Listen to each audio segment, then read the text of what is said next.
வணக்கம் மக்களே, இந்த லாஜிக் ஷோக்கு உங்களை வரவேற்கிறேன். இந்த வீடியோ யாருக்கானது? நீங்கள் எங்கே வேணால் வேலை செய்யலாம், இல்லை வேலை செய்யாத ஒரு ஆளாக கூட இருக்கலாம்.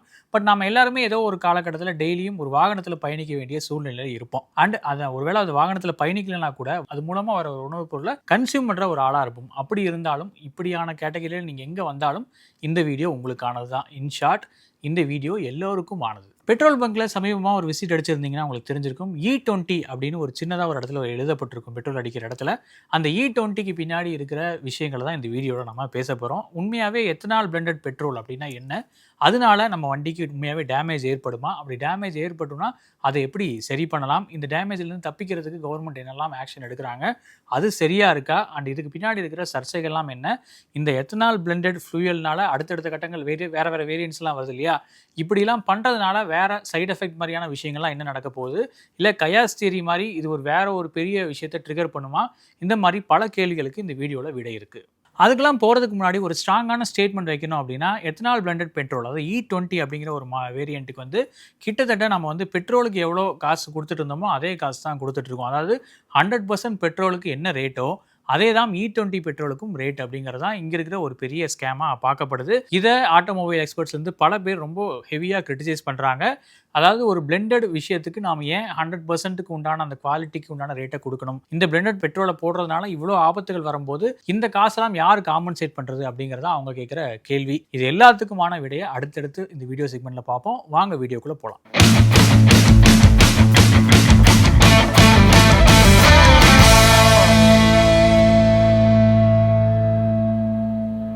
தங்கமயிலில் ஆடி கொண்டாட்டம் ஆரம்பம். தங்கம் கிராமுக்கு 300 முதல் 600 வரை தள்ளுபடி. இச்சலுகை ஜூலை 31ஆம் தேதி வரை மட்டுமே.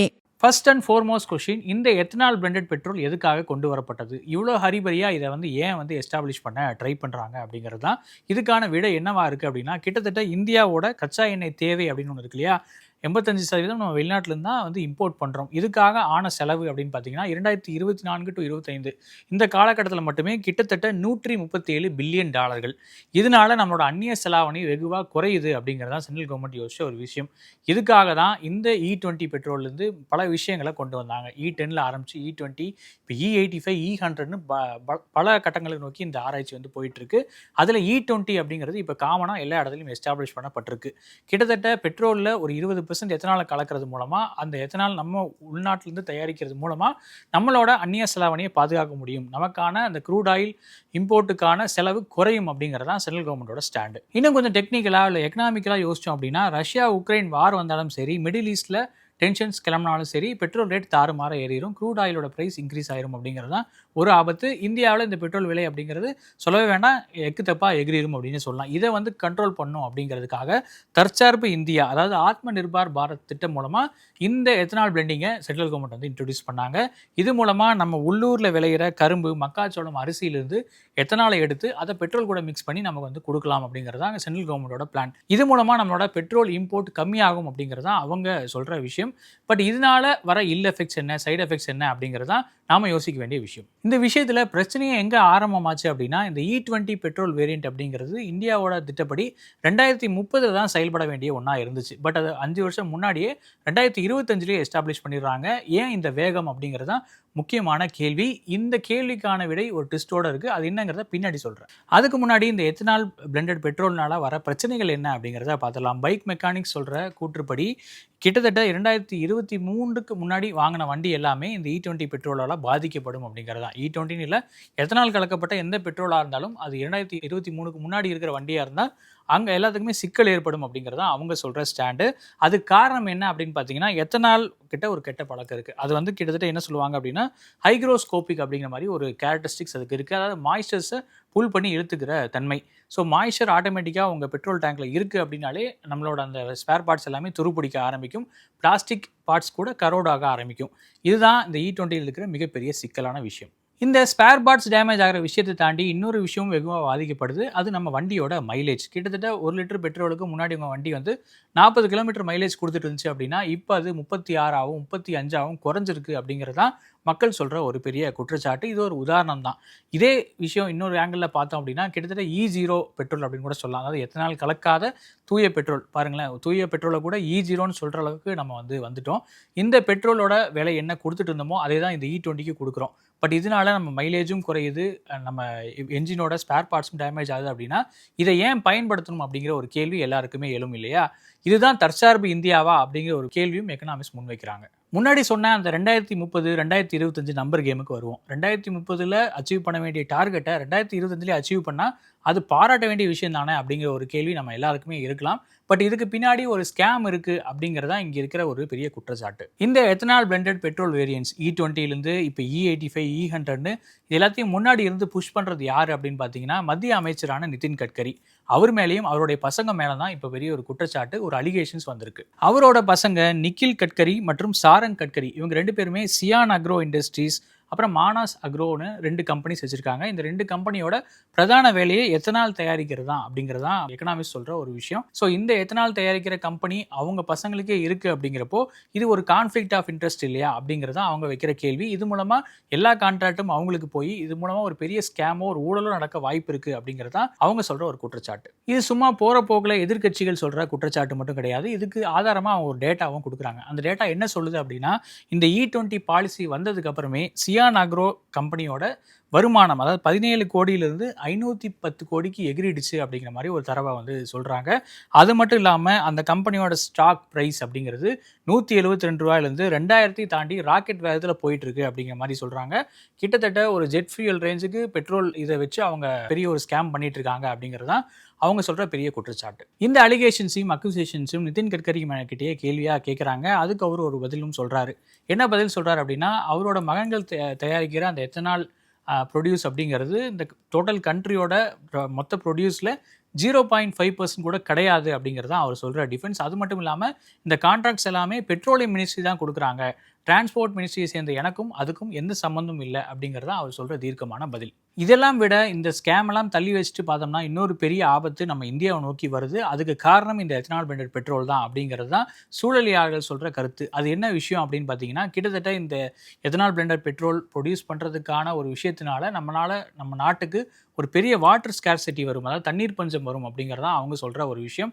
இது ரொம்ப அலார்மிங்கான ஒரு சிச்சுவேஷனாக தான் இருக்குது. நம்ம அரசாங்கம் ஃபஸ்ட்டு என்ன சொன்னாங்க அப்படின்னா இந்த எத்தனாலை ப்ரொடியூஸ் பண்ணுறதுக்கு விவசாய கழிவுகள் அதாவது அக்ரிகல்ச்சர் வேஸ்ட் மூலமாக தான் இந்த எத்தனாலை ப்ரொடியூஸ் பண்ணுவோம் அப்படிங்கிற மாதிரி வாக்கு கொடுத்தாங்க. பட் இப்போ இருக்கிற நிலைமை என்ன அப்படின்னு பார்த்தீங்கன்னா கிட்டத்தட்ட 70% எத்தனால் அரிசி அப்புறம் மக்காச்சோளத்துலேருந்து தான் தயாரிக்கிறாங்க. இது ஃப்ரெஷ் ப்ரொடியூஸாக இதுக்காகவே அரிசியும் மக்காச்சோளமும் பயிரிட்டு அது மூலமாக எத்தனால் எடுக்கிறாங்க அப்படிங்கிறது தான். விவசாயத்துறையை சேர்ந்தவங்களுக்கு இது ஏற்கனவே தெரிஞ்சிருக்கும். 1 கிலோ அரிசி தயாரிக்க நம்ம செலவு பண்ண வேண்டியது கிட்டத்தட்ட 3500லேருந்து 4000 லிட்டர் தண்ணி அப்படிங்கிறது தான். அதே மாதிரி நீங்கள் கரும்பு தயாரிக்கவும் கிட்டத்தட்ட 3000 லிட்டர் தண்ணி செலவழிக்க வேண்டியிருக்கும். இந்த கணக்கெல்லாம் போட்டு பார்க்குறப்போ 1 லிட்டர் எத்தனால் தயாரிக்க நம்ம 10,000 லிட்டர் தண்ணி செலவு பண்ண வேண்டியிருக்கும் அப்படிங்கிறது தான். இவ்வளோ வால்யூமில் நம்ம தண்ணியை செலவு பண்ணுறோம் அப்படின்னா அது ஆட்டோமேட்டிக்காக ஒரு வாட்டர் ஸ்கேர்சிட்டியை உருவாக்கும், ஒரு தண்ணீர் பஞ்சத்தை நாடளவில் உருவாக்கும் அப்படிங்கிறது தான் சூழலியாளர்கள் சொல்கிற எச்சரிக்கை. ஏற்கனவே 2030க்குள்ளே சென்னை, டெல்லி, பெங்களூருன்னு இந்த மாதிரி மெட்ரோ சிட்டிஸில் வாட்டர் ஸ்கேர்சிட்டி ரொம்ப அதிகமாக இருக்கும். கிட்டத்தட்ட கிரவுண்ட் வாட்டர் லெவல் 0க்கு போயிடும் அப்படிங்கிறது தான் என்விரான்மெண்டலிஸ்ட் சொல்கிற எச்சரிக்கை. அப்படி இருக்கிற ஒரு சிச்சுவேஷனில் இந்த மாதிரி ஏன் பண்ணணும் அப்படிங்கிறதா மக்கள் வைக்கிற ஒரு கேள்வியும். அதே மாதிரி மகாராஷ்டிரா, பூனே அந்த மாதிரி இடத்துல தான் இந்த மாதிரி கரும்பு, மக்காச்சோளம்லாம் போட்டு எத்தனால் தயாரிக்கிறாங்க. ஏற்கனவே அங்கே வாட்டர் ஸ்கேர்சிட்டி இருக்குது அப்படிங்கிறப்போ இந்த மாதிரி ஹை வாட்டர் ஃபெட் கிராப்ஸை அங்கே போய் நம்ம பயிரிட்டு அது மூலமாக எத்தனால் ஹை ப்ரொடியூஸ் பண்ணோம் அப்படின்னா இன்னுமே அது எக்ஸ்ட்ரா வாட்டர் ஸ்கேர்சிட்டி ட்ரிகர் பண்ணும் அப்படிங்கிறது தான் எல்லாரும் சொல்கிற கருத்து. எத்தனால் ப்ரொடியூஸ் பண்ணுற சர்ச்சை இதோட நிற்கல, இன்னொரு பெரிய கிரைமும் இவங்க மேலே சொல்லப்படுது. அது என்ன இஷ்யூ அப்படின்னு பார்த்தீங்கன்னா முன்னாடி இந்த ஃபுட் கார்ப்பரேஷன் ஆஃப் இந்தியா ஏழை மக்களுக்கு மானிய விலையில் சப்சிடி ரைஸ் கொடுத்துட்ருப்பாங்க. அந்த ரைஸ் எல்லாத்தையும் டோட்டலாகவே இந்த எத்தனால் ப்ரொடியூஸுக்கு மடை மாற்றி விட்டுட்டாங்க அப்படிங்கிறது தான். டிஸ்டிலரிஸ் அதாவது பெரிய பெரிய ஆலைகளுக்கு இந்த அரிசி போயிடுது. இதனால ஏழை மக்களுக்கு கிடைக்க வேண்டிய அரிசி கிடைக்காமையே போயிடுது அப்படிங்கிறது தான் அந்த குற்றச்சாட்டு. மகாராஷ்டிராவில் இன்னும் சில கிராமங்களில் தண்ணி வேணும் அப்படிங்கிறதுக்காகவே 2வது 3வது திருமணங்கள் பண்ணுற ஒரு கலாச்சாரம் இருக்குது. வாட்டர் வைஃப்ஸ் அப்படிங்கிற மாதிரி இந்த விஷயத்தை சொல்கிறாங்க. இப்படி ஒரு அவல நிலை இருக்கிற இந்தியாவில் இப்படியான எத்தனால் ப்ரொடியூஸ் பண்ணுறதுக்கான முன்னெடுப்புகள் தேவையா அப்படிங்கிறது தான் இங்கே இருக்கிற கேள்வி. இவ்வளோ அடுக்கடுக்கான புகார்கள், மைலேஜ் ட்ராப், அந்த மாதிரி ஸ்பேர் பார்ட்ஸ் டேமேஜ் ஆகுது, தண்ணீர் பஞ்சம் வரப்போகுதுன்னு பல விஷயங்கள் சொன்னாலும் கவர்மெண்ட் இந்த எத்தனால் பிளானை கண்டினியூ பண்ணுறதுக்கான ரீசன் என்ன அப்படின்னு பார்த்தீங்கன்னா அவங்க சொல்கிற டிஃபென்ஸ் ஒன்று தான். கிட்டத்தட்ட இந்த எத்தனால் பிளான் மூலமாக 1.84 லட்சம் கோடி நம்ம அந்நிய செலாவணியை சேவ் பண்ணியிருக்கோம் அப்படிங்கிறது தான். அதோட விவசாயிகளுக்கு இது மூலமாக 1 18 லட்சம் கோடி வந்து வருவாய் வந்திருக்கு அப்படின்னு சொல்றாங்க. இந்த 2 தரவுகளை வச்சு தான் இந்த எத்தனால் பிளானை கன்டினியூ பண்ணிருக்காங்க. இந்த திட்டம் வேண்டான்னு சமீபமா டெல்லியில மக்கள் போராட்டம் கூட நடந்துச்சு. அந்த போராட்டத்துக்கு மத்திய பெட்ரோலியத்துறை அமைச்சரான ஹர்தீப் சிங் பூரி என்ன பதில் சொன்னார் அப்படின்னு பார்த்தீங்கன்னா, இதெல்லாம் தவறான தகவல். கார் கம்பெனிகளுக்கே பிரச்சனை இல்லை அப்படிங்கிறப்போ நாம ஏன் கவலைப்படணும் அப்படிங்கிறது அவர் கேட்குற கேள்வி. அதாவது கார் வச்சுக்கிறவங்க மட்டும்தான் இந்த நாட்டோட பிரஜை அப்படிங்கிற மாதிரியும், ஒரு டூ வீலரோ இல்லை இந்த மாதிரியான அத்தியாவசிய தேவைகளுக்கு வண்டி ஓட்டுறவங்க எல்லாருமே இந்த பிரச்சனையை சமாளிச்சுட்டு தான் போகணும் அப்படிங்கிற மாதிரியும் அவரோட ஸ்டேட்மெண்ட் இருந்தது. இதற்கும் பல எதிர்ப்பலைகள் வந்துச்சு. இதில் டெய்லெண்டாக இருக்கிற இன்னொரு பெரிய சைட் எஃபெக்ட் என்ன அப்படின்னு பார்த்தீங்கன்னா, இந்த E20 பெட்ரோலை போடுறது மூலமாக நம்ம இன்ஜின் டேமேஜ் ஆகுது, ஸ்பேர் பார்ட்ஸ் டேமேஜ் ஆகுது அப்படின்லாம் சொன்னோம் இல்லையா? அப்படி ஏதாவது நடந்துச்சு அப்படின்னா அதுக்கு இன்சூரன்ஸ் கம்பெனி பொறுப்பில்லை அப்படிங்கிறது தான். அதாவது இந்த விஷயமே புதுசாக கொண்டு வந்த ஒரு விஷயம் அப்படிங்கிறதுனால நீங்கள் இன்சூரன்ஸ் ஆல்ரெடி போட்டிருந்தீங்க அப்படின்னா இதெல்லாம் அந்த பாலிசியில் கவர் ஆகாது அப்படிங்கிறது தான் அவங்க சொல்கிற, இன்சூரன்ஸ் கம்பெனி சொல்கிற ஒரு பதில். ஸோ நம்ம சாய்ஸ் இருக்கா இதில் அப்படின்னு கேட்டால் அந்த சாய்ஸும் கிடையாது. நமக்கு அது E20 வேண்டாம், E10ஓ இல்லை பெட்ரோலே அதாவது E0வே போட்டுக்கிறேன் அப்படின்னு சொன்னால் கூட அதுக்கான வாய்ப்புகள் இல்லை. ஏன்னா எல்லா பெட்ரோல் பங்க்லையும் E20 அப்படிங்கிறது ஆல்ரெடி மேண்டேட்ரி ஆயிருச்சு. ஸோ ஒருவேளை நீங்கள் ஆல்ரெடி இன்சூரன்ஸ் போட்டிருந்தீங்க, இனிமேல் போட போகிறீங்க அப்படின்னா இந்த விஷயங்கள்லாம் உங்களோட இன்சூரன்ஸ் கவரேஜில் வருமா அப்படிங்கிறத 2வது தடவை கன்ஃபார்ம் பண்ணிக்கோங்க. இதெல்லாம் தாண்டி எனக்கு இன்னொரு கேள்வியும் உண்டாச்சு. அது என்ன அப்படின்னு பார்த்தீங்கன்னா, E10 E20 வரைக்கும் ஓகே, அதெல்லாமே பெட்ரோலோட வேரியன்ஸ் நம்ம சொல்லிக்கலாம். ஏன்னா அதில் 10% 20% தான் ஒரு அந்நிய பொருள் வந்து கலந்துருக்கு. பட் இந்த E85 E100 அப்படின்லாம் சொல்கிறாங்க இல்லையா, அதில் வந்து பார்த்தீங்கன்னா எத்தனாலே 85% இருக்குது, இல்லைன்னா 100% இருக்குது. இதையும் பெட்ரோலோட வேரியன்ஸ் அப்படிங்கிற மாதிரி சென்ட்ரல் கவர்மெண்ட் சொல்லுது. இது எப்படி பெட்ரோலோட வேரியன்ஸாக இருக்க முடியும்? இது எத்தனாலோட வேரியன்ஸ் தானே அப்படிங்கிற ஒரு கேள்வியும் கேட்க தோணுது. இந்த சிக்கல்கள்லாம் இருக்கிறப்போ, இந்த மாதிரி ஒரு செயல் திட்டமும் சரியாக பண்ணாதப்போ இவ்வளோ அவசரமாக பெட்ரோல் பங்க்கெல்லாம் டிரான்ஸ்ஃபார்ம் பண்ணுறதுக்கான ரீசன் என்ன அப்படிங்கிறது தான் இங்கே இருக்கிற $1 மில்லியன் கேள்வி. ஸோ இந்த பிரச்சனையிலிருந்தெல்லாம் தப்பிக்க நாம் செய்ய வேண்டியது ஒரே ஒரு விஷயம் தான். புதுசாக வண்டி வாங்குகிறோம் அப்படின்னாலே அது வந்து E20லேருந்து E85 E100 வரைக்கும் காம்பேட்டபிளா அப்படின்னு கேட்டு வாங்கணும். அது எந்த அளவுக்கு சாத்தியம் அப்படிங்கிறதெல்லாம் தெரியல. இப்போது அந்த மாதிரியான வாகனங்களை நம்ம சீரமைக்கிறதுக்கு கவர்மெண்ட்டே சப்சிடி கொடுக்கணும் அப்படிங்கிற மாதிரியான வாய்ஸ் எல்லாம் எழுந்திருக்கு. அதை சென்ட்ரல் கவர்மெண்ட்டும் மேபி கன்சிடர் பண்ணலாம். இல்லை இந்த மாதிரி இன்சூரன்ஸ் வந்து டேமேஜ் ஆகுது அப்படின்னா அதை இன்சூரன்ஸில் கொண்டு வரதுக்கான முன்னெடுப்புலையும் ஒரு உத்தரவுலையும் கவர்மெண்ட் வந்து பாஸ் பண்ணலாம் ஜியோவா. அது நடக்கும் அப்படின்னு கூட நம்ம எதிர்பார்க்கலாம். பட் இதெல்லாம் தாண்டி இந்த எத்தனால் நம்ம வண்டிக்கு ஆகாது அப்படிங்கிறது தான் பல எக்ஸ்பர்ட்ஸ் சொல்கிற ஒரு விஷயம். நீங்கள் இந்த E20 பெட்ரோல் யூஸ் பண்ண ஆரம்பிச்சதுக்கப்புறம் மைலேஜ் எவ்வளோ ட்ராப் ஆச்சு அப்படிங்கிறத கமெண்ட்டில் சொல்லுங்கள். உங்கள் வண்டிக்கு ஏதாவது டேமேஜ் ஆச்சா அப்படிங்கிறதையும் கமெண்ட்டில் சொல்லுங்கள். ஒருவேளை அப்படி எதுவும் நடக்கலைனாலும் அதையும் கமெண்ட்ஸில் சொல்லுங்கள். இதே மாதிரி வேற ஒரு கான்செப்டை லாஜிக்காக எக்ஸ்பிளைன் பண்ணுற அடுத்த ஒரு வீடியோவில் உங்களை சந்திக்கிறேன். நன்றி, வணக்கம். தமிழக மக்களின் அபிமான தங்கமயிலில் ஆனந்தம் பொங்கும் பொன்னான ஆடி கொண்டாட்டம் தொடங்கியாச்சு. தங்கம் கிராமுக்கு 300 முதல் 600 வரை தள்ளுபடி. இச்சலுகை ஜூலை 31 வரை மட்டுமே. தங்கம் வாங்க தங்கமயிலுக்கு வாங்க.